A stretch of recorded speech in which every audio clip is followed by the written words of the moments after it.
What shall we tell them? What shall we tell them? What shall we ever tell them? This is the only thing that we saw there. They beat us. No matter what answer that we give, they'll beat us. Gun! Ouch! Let's go back. It's too late. But the kid might be there. We waited for her for 2 hours. What makes you think she'll be there? I don't know. Do you? We followed directions. Go to his shanty, we went. Look for his kid, we looked. Catch her, there was no kid.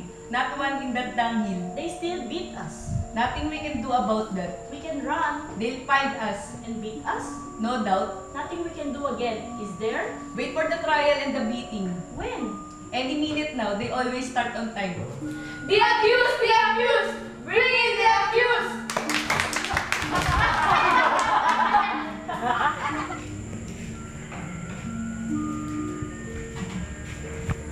Good evening, sir. Good evening. Welcome. Welcome. Welcome.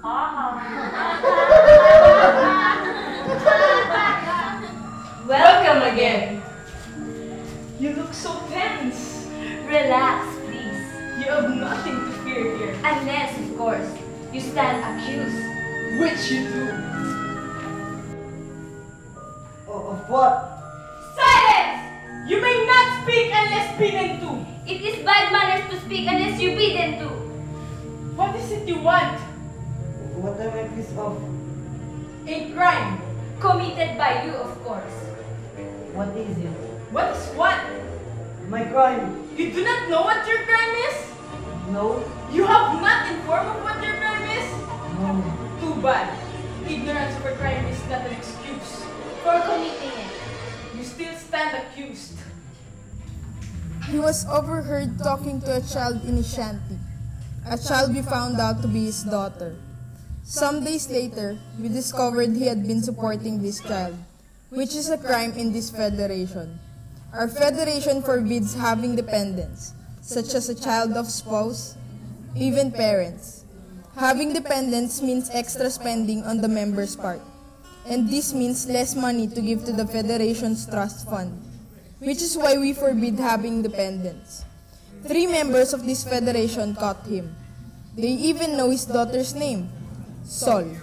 This trial, consequently, is a mere formality. As is my verdict, these people are here to watch his punishment. He is to be blinded, which is the usual sentence for members caught having dependents. Name! Name! Serapio. Serapio. Serapio? Serapio. Ma'am? Serapio? Serapio. Ma'am? Serapio what? Serapio. Serapio. Serapio. No, just Serapio. Occupation. Occupation? None, ma'am. You have no occupation? None, ma'am. Do you not beg? Yes, ma'am. That is your occupation. Species? Species? Species! What is your species? Your classification. In our registry, elicitor of sympathy, supplier of divertisement, advocate of theater. Or beggar? Simply beggar? In your trade, do you use Any infant or child? that pedestrians beguile? Might shed tears quite profuse? That is the first species, elicitor of sympathy. Or perhaps you might play a guitar, drum or flute, a bassoon, or a lute of bagpipes that bray. Trying hard to appeal with the song or a dance, for the alms to finance your apparel and meal. That is the second species, supplier of divertisement. Then, too, you might feign epileptic attacks, possessions, demoniac, an entumored brain. And you could pretend to be palsied since birth and condemned on this earth to a life you would end. That is the third species, advocate of theater. Last and least, there are those who are genuinely maimed, Those deformed, blind, or lame. full of boils twixt their toes, and thus blessed with no mind, to create or deceive, they can only receive peanuts.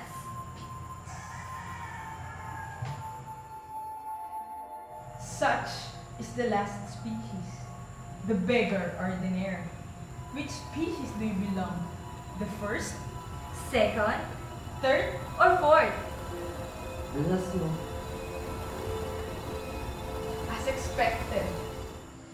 Did you have a good night's sleep? Yes. Have you eaten? Yes. Good. It seems like you have prepared quite well for your trial. How many days? Weeks? Months? Years? Have you worn that shirt? Centuries? Guard! Has he been sprayed? Yes! Well then, Mr. Serapio. Please! You are so tense again. And the trial hasn't even started. It is best to get tense when the interrogation period Which starts now. starts. Mr. Serapio, do you have a wife, Consort? spouse, Mistress? a partner in blissful, fruitful conjugation? Well, Mr. Serapio, did you have a partner in life? No. I told you so.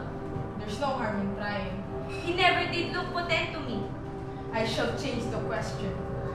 Mr. Serapio, did you have a wife? A wife now filled with ecstasy in the house of God? Or the house of a friend? Mr. Serapio, please answer the question. You are wasting the court's time. Did you have a wife? Yes. At last! Did you have a child? Why are you asking this question? Mr. Serapio, What is my crime? will you please? Can you tell me what? Enough! You have stalled long enough. Remember your place. Rank. Level. Depth. Answer our questions. We don't have to tell you everything. Did you have a child? Thank you, thank you. Well, Mr. Serapio, did you have a child? Yes. Done. Prepare the tools. Just a minute. Just a minute. What was the name you gave your child? It was Sol. Done. The trial's over. That was fast. Your Honor, the trial's over. He admitted he had a child. That was also the name of her mother, Sol Consuelo. Her mother was a quiet woman from the province. But she died. She died when she gave birth to our child, our first child. There was no doctor around. All the way, neighbors were peeping at our doorway. And named our child, our little girl, Sol, after her mother, and she grew up looking like her mother. Little Sol, fair with black eyes, frequently smiling, and she would always jump smiling and shouting whenever I would come home with candies, cake, or toys. Congratulations! You are richer. Still. Thank you, thank you. Are they the one who reported Serapio's crime? Yes, they are. According to our laws, since they have proven their suit, they acquire Mr. Serapio's possession plus 10% of his income. Congratulations! We just do our duties as loyal sons of this federation. The fourth? The fourth, isn't it? Yes. The fourth they've won.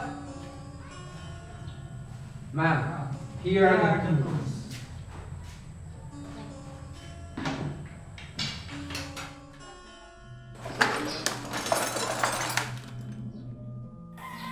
This box contains all the tools we use to punish unruly members.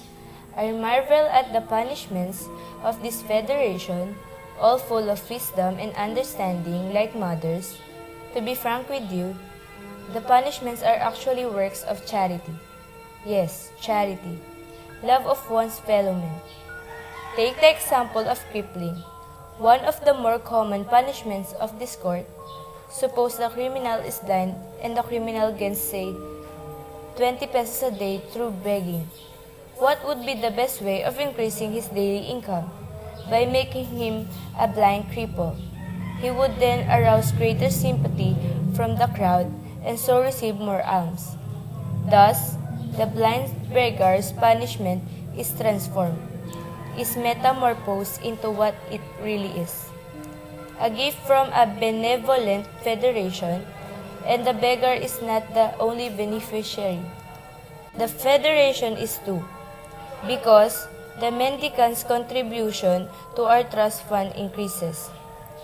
This is what I call wisdom, forethought, and charity. An act of chastisement becomes a source of joy for both the chastised and the chastiser. How sweet! You have heard our evidence, sir, which you cannot help but aver. For your lives you will cry. We will pluck out your eyes! Seize him! Quick! Guards! And ready the ice pick! Is that the proof? The garrote clap around your neck. It is incomplete. And what does it lack? My life dollar, you have a stupid spies. Mr. Serapio, this is a court of justice. Did any one of you actually see my daughter? Any one of you? Ma'am, please, ma'am. Behave yourself, Mr. Serapio. We heard him talking to his daughter. Every night is fight. And that was for a week. We heard him talking to his daughter. She's lying. They're lying. Be silent. Talking to his daughter. At the same hour. Every night. Even using the exact words. Come, Saul, let us pray and eat candy. Those exact words. They're lying. Did any of you actually see his daughter? We thought that since he was talking to his daughter, she must be there. Did any of you see his daughter? No.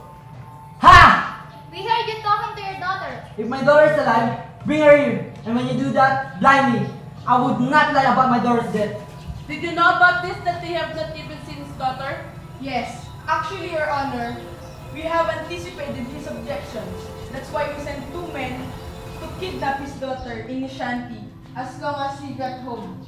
I think they have arrived already. Guards, are they here? Yes, ma'am.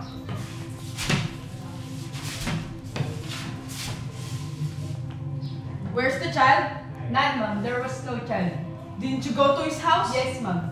Didn't you get the child there? There was no child, ma'am. If you lie! No, ma'am, no! Ma'am, there was no child! Except a box, except a box. We found the box. Here, the box. Where did you find this? In the shanty, ma'am. In a corner. Under some old socks. Have you opened it? No, ma'am. It's sealed. Open the box.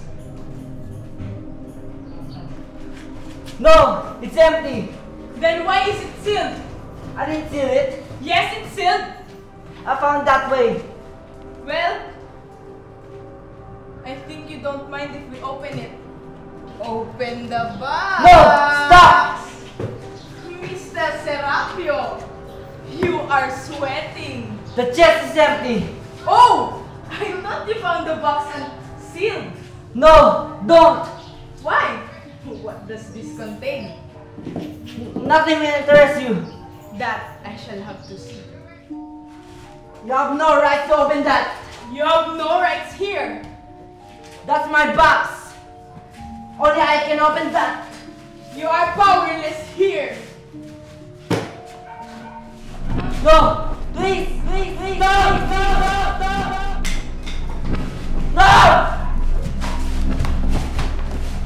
A doll? Son!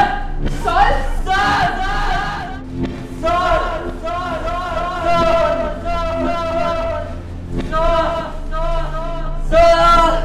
My child! Child of So! You fathered a doll? Give her back! You wasted the money of the Federation for this? Leave her alone! A doll? For Pete's sake! She's beautiful! My daughter is beautiful! Let her go! Catch her. Give her back! Leave her alone! No! Give her... Ah! No! No!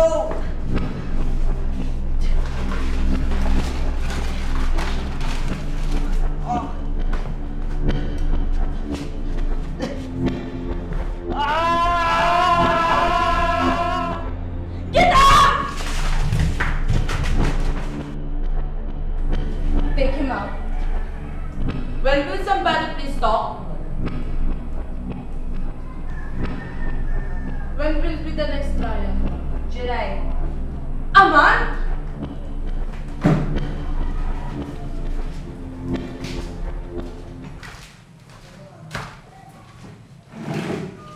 We hope you understand why we were forced to punish Mr. Serapio. He was teaching the other members of our federation to have dreams, illusions, that could never hope to become real. This would only add to their sorrow. What he did was dangerous to the other members of the federation. We were helping them when we punished Mr. Serapio. We were following the laws of this federation. Any federation needs order, needs laws. The destroyer of disorder is dangerous. What Mr. Serapio did was contrary to our laws. What he did was full of malice. We were just helping our fellow men. You have to understand this. You have to. Mr. Serapio was wrong when he accused us of deliberately neglecting and murdering the old beggars. The old members themselves, the old beggars, refused to live. No amount of persuasion can make them eat. They just drink a little water day after day, squatting in their shanties. Come out, you say. Eat. They reply. The sky is overcast. You peer out the sun. Its heat will never fiercer. One old beggar finally said that the sky was dark because wings were covering it, and they were waiting for death to perch on their windowsills. But you ask them why? Why? And they just look around, up and around, till they stare at the sky with herons' necks, as if they were staring up the tall, narrow shaft of a deep well, and they hop about on their haunches, craning their necks, bulging their eyes, flapping their limbs, as if they would fly. Finally, they just collapse and stare.